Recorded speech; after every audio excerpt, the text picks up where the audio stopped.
लोग लुट जाते हैं एक घर बनाने में, लोग लुट जाते हैं एक घर बनाने में, तुम तरस नहीं खाते बस्तियां जलाने। ये मैंने 2-3 रेफरेंस में ये बात कही है।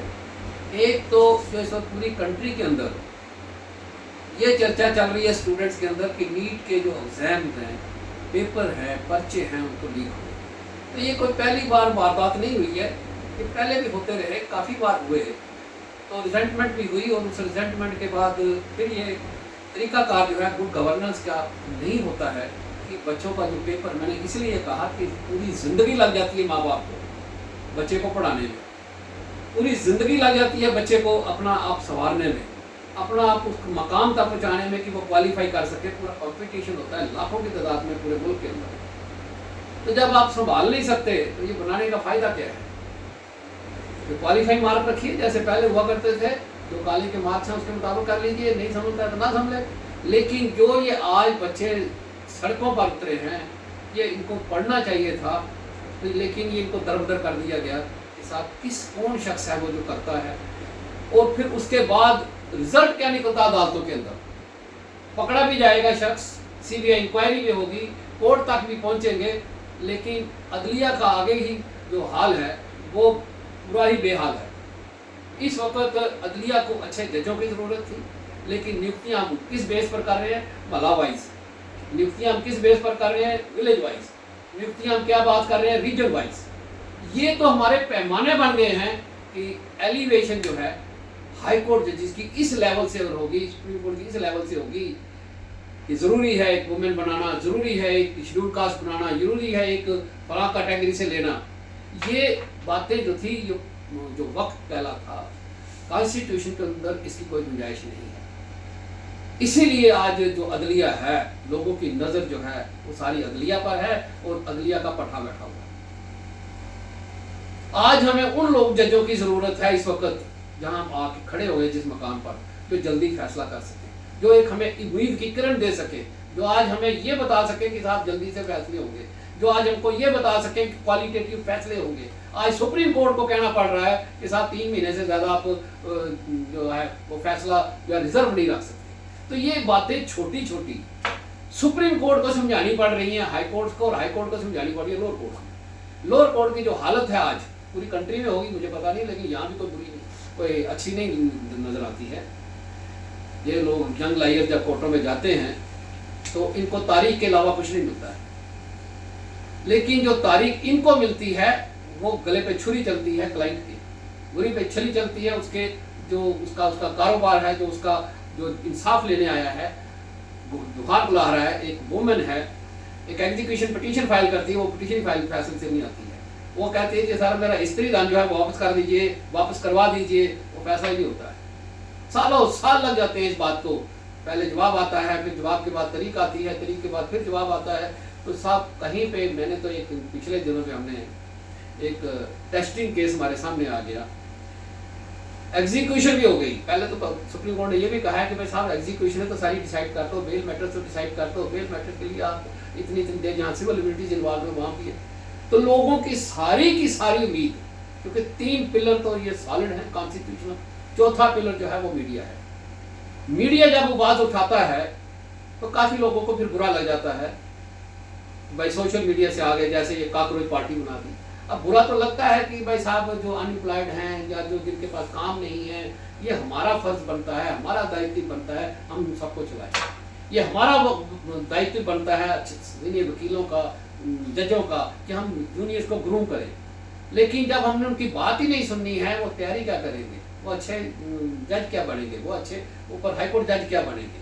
क्योंकि मैंने इसीलिए कहा जिंदगी लग जाती है, लुट जाते हैं लोग बच्चे को तैयार करने में, बच्चे की अपनी ज़िंदगी तबाह हो जाती है, बर्बाद हो जाती है, ख़त्म हो जाती है बच्चे की, कि सारी उम्र वो ग्रूमिंग करवाते ज़िंदगी एक 65 साल 70 साल या 75 साल 62 साल में तो हाईकोर्ट जज रिटायर हो जाता है, 65 साल में सुप्रीम कोर्ट जज भी फार्ग हो जाता है। तो फिर उसके बाद बचा क्या? 25-30 साल तो बेचारे को लग गए फील्ड में आने में, उसके बाद 2-4 साल उसको लग गए। जूनियर्स की जब तक हम बात नहीं करेंगे ठीक ढंग से, जूनियर्स को हम ग्रूम नहीं करेंगे, यूथ को, चाहे किसी भी फील्ड में है, इस फील्ड की ये तो बड़ा नोबल प्रोफेशन है, उसमें दोनों का दायित्व है, वकीलों का भी और उसमें दायित्व है कोर्ट का। कोर्ट का दायित्व अपना निभाना चाहिए और हमें अच्छी क्वांटिटी के जजेस नहीं चाहिए कि कितनी क्वांटिटी होनी चाहिए, 100 के 200 के 400। एक जज भी अच्छा हो। हमने वो दिन भी देखे हैं कि जिस वक्त जस्टिस के गुप्ता साहब हुआ करते थे तो आफ्टर लंच ब्रेक 130, 140 और कभी तो 200 केस लगते थे। मैंने कभी उनको जिंदगी में नहीं देखा थके हुए, मैंने उनको कभी जिंदगी में नहीं देखा नेगेटिव होते हुए, मैंने जिंदगी में उनको कभी नहीं देखा किसी वकील के साथ उनकी बिगड़ गई या उनको साथ कैसा उनको व्यवहार करना पड़ा, और पूरी की पूरी लिस्ट जो है वो खत्म करके जाते थे। ये हमने खुद देखा है। जस्टिस आई के कोतवाल साहब भद्रवाह से आए, जम्मू शिफ्ट हुए, उनकी आज भी जजमेंट्स पड़ी है, क्वालिटेटिव जजमेंट। क्या वो criminal, best criminal lawyer Jammu के थे, बेस्ट क्रिमिनल लायर। यानी कि कश्मीर में नहीं थे, कश्मीर में भी बहुत वकील थे, बहुत वकील थे। काशीनाथ जी हुआ करते थे, रघुनाथ जी हुआ करते थे। सो आज वो नहीं रहे हमारे बीच में, तो जम्मू में भी कोई कमी नहीं थी। लेकिन आज ये हमारा दायित्व बनता है सीनियर्स का, आज हम पे ये ड्यूटी आयत होती है कि साहब हम नौजवानों को ग्रूम करें, इनको कॉकरोच नहीं कहें, इनको पैरासाइट नहीं कहें। ये सिस्टम के पैरासाइट्स बन जाएंगे ना फिर, जब हम अनएम्प्लॉयमेंट आप इतनी कर देंगे, जब आप उनकी ग्रूमिंग ठीक तरह से नहीं करेंगे, जब उनको अपने पैरों पे खड़े होने की हम गुंजाइश नहीं देंगे और हर वक्त दुत्कारते रहेंगे, डिस्करेज करते रहेंगे, तो वो कोर्ट में क्या आएंगे, तो क्या तरीके लेंगे। मैंने जिस तरह कहा कि साहब एक एग्जीक्यूशन पिटीशन थी, अब जजिस का क्या दायित्व बनता है, हर जगह तारीफ थोड़ी देनी होती है कोई। उस वक्त एक एग्जीक्यूशन पिटीशन आती है क्योंकि एक अकाउंट्स नंबर जो है, जिस अकाउंट में डायरेक्शन दी कोर्ट ने कि साहब इसमें जमा करा दो, ये उसकी जिसको हमने मेंटेनेंस देनी है उसके अकाउंट में डायरेक्ट जमा करा देंगे, जहाँ से वो उसकी पेंशन आती है हस्बैंड। और कहीं अकाउंट नंबर गलत हो गया, दरखास्त भी दे दी, उसके बाद ऑब्जेक्शन के लिए टाइम भी मांगा, ऑब्जेक्शन भी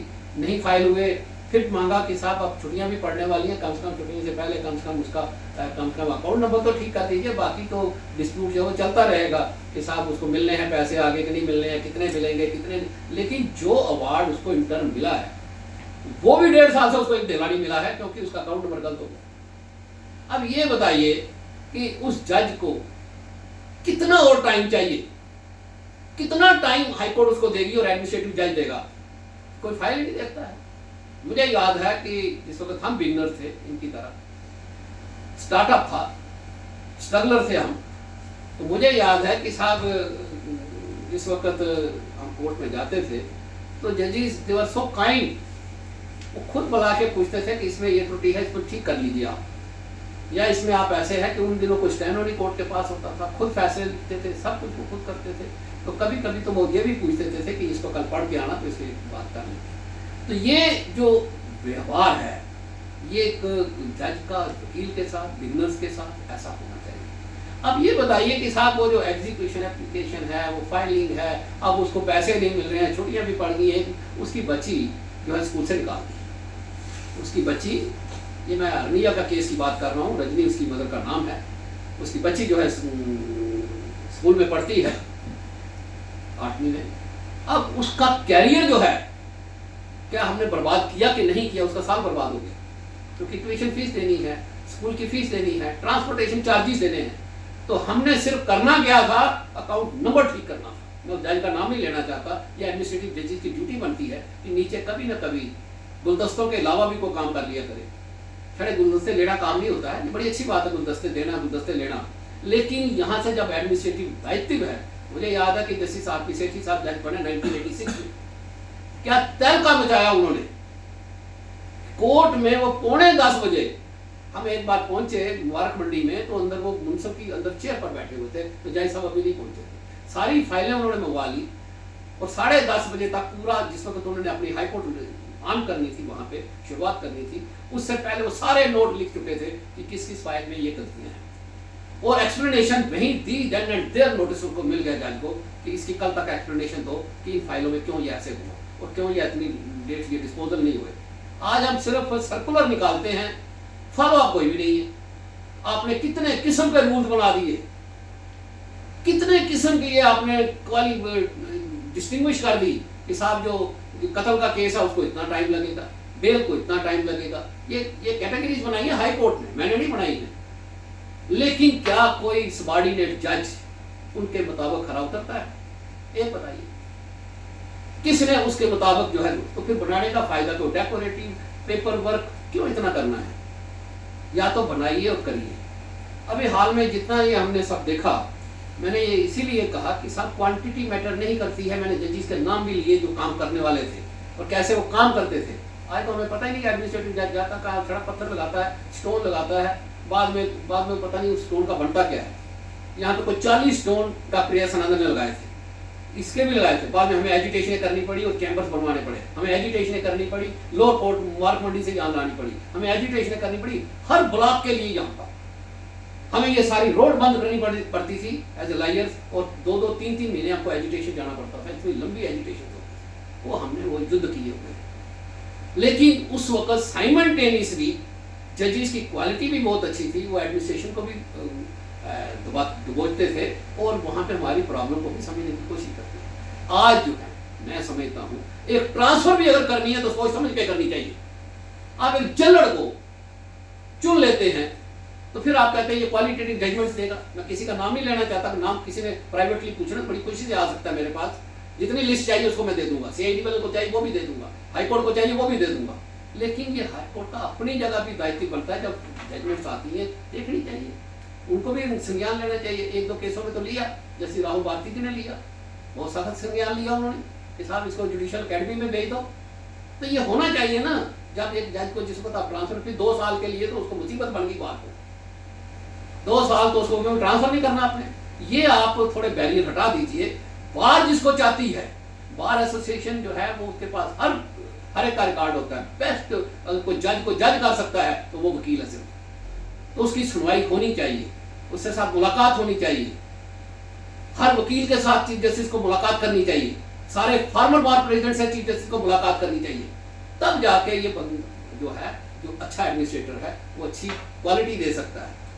मेरली ये सारे पास करने में या इसलिए दे रहा हूँ कि अब नए चीफ जस्टिस साहब आने वाले हैं, छुट्टियों के बाद नए चीफ जस्टिस जम्मू कश्मीर में ओहदा संभाल लेंगे। तो जितने भी यहाँ पे जो जजेस इस वक्त साहबान हैं मौजूदा, क्योंकि नए भी आने वाले हैं, 11 की लिस्ट गई हुई है। हमें नहीं पता कि वो सुप्रीम कोर्ट वाले सिर्फ रबड़ स्टैंप की तरह काम करेंगे कि शायद कोई बुद्धि भी इस्तेमाल करेंगे कि साहब इनको ठीक ठाक बनाना है कि नहीं बनाना है, इनमें कौन ठीक है कौन ठीक नहीं है, ये तो उनकी विजडम पर। लेकिन इन्होंने तो अपनी विजडम इस्तेमाल करके और कोई अच्छी विजडम इस्तेमाल नहीं की है। इसको लोगों ने कोई ज़्यादा अच्छा नहीं माना है, क्योंकि मेरिट, क्वालिटी और इंटेग्रिटी को ताक पर रखकर आप लोगों ने ये काम कर दिया। लेकिन चलिए, आपको क्वांटिटी चाहिए, क्वांटिटी बना लीजिए, लेकिन अल्टीमेटली सफरर जनता है। कॉन्फिडेंस जनता का जो है वो इरोड होता है, कॉन्फिडेंस जो है वो पब्लिक का इरोड होता है। तो ये कहने की बातें हैं कि साहब आप जब कम से कम आपका सेकंड रंग आता है हाईकोर्ट का, फर्स्ट रंग की जितनी भी यहाँ पे अपॉइंटमेंट्स होती हैं उनकी कम से कम आप हफ्ते की मॉनिटरिंग करिए। आप ये देखिए कि किसको दुविधा में है, कोई तकलीफ में है, कोई काम कर रहा है जज के नहीं कर रहा है। तो ये तकलीफें जब तक आप ऊपर से पकड़ेंगे नहीं, आप ऊपर से ईगल आई नहीं रखेंगे इनके ऊपर, तो ये सिस्टम ऐसे ही रहेगा कि 2-2 बच्चे कई जिनको मिलना है, जैसे मैंने एक तो मिसाल दे दी मीडिया की, अब उसका तो कोई रिपेयर नहीं कर सकता ना, that is irreparable loss to that. इसी तरह से किसी की शादी का डाइवोर्स होना है, कुछ होना है, 6 महीने में लिखा है कानून में होना चाहिए, वो तो 6 साल नहीं होता है। तो ब्लैकमेलिंग स्टार्ट हो जाती है कि 1 करोड़ रुपया दो, 2 करोड़ रुपया दो, 2.5 करोड़ रुपया दो, 3 करोड़ रुपया दो, क्योंकि डाइवोर्स होना ही नहीं। क्यों नहीं होना है? 6 महीने के अंदर जब कानून ने लिखा है 2-2 जज हैं, 10 जज बनाइए आप। चलिए जैसे बनाने बनाइए, लेकिन कम से कम लोगों के फैसले तो करवाइए। ब्लैकमेल तो नहीं हो। जब जनता को ज्यादा मालूम होता है वो हमारे पास रिपोर्ट लेके आते हैं, साहब देखिए हम ये तकलीफ है। इसी तरह से बाकी सीनियर्स के पास जो सारे मुकदमे कर रहे हैं सबके पास ये रिपोर्ट है, मेरे पास तो ज्यादा थोड़ी होगी। ये तो मैंने 1-2 किस्से बताए, ताकि हाई कोर्ट को ये चाहिए कि साहब क्वालिटी के साथ साथ जो है इंटेग्रिटी भी चाहिए, उसके साथ को कॉमन सेंस भी होनी चाहिए। जब आप जम्मू में सिटी में अपॉइंट करते हो, श्रीनगर सिटी में अपॉइंट करते हो, ये गाँव तो है नहीं ना, टांग मार तो पड़ने नहीं है कि आप किसी को भी लगा देंगे, किसी रिश्तेदार को भी लगा देंगे, जज का पुत्र है उसको लगा देंगे, जज का भाई है उसको लगा देंगे, जज की बेटी है उसको लगा देंगे, उनको सबको सिटी में लगाओ।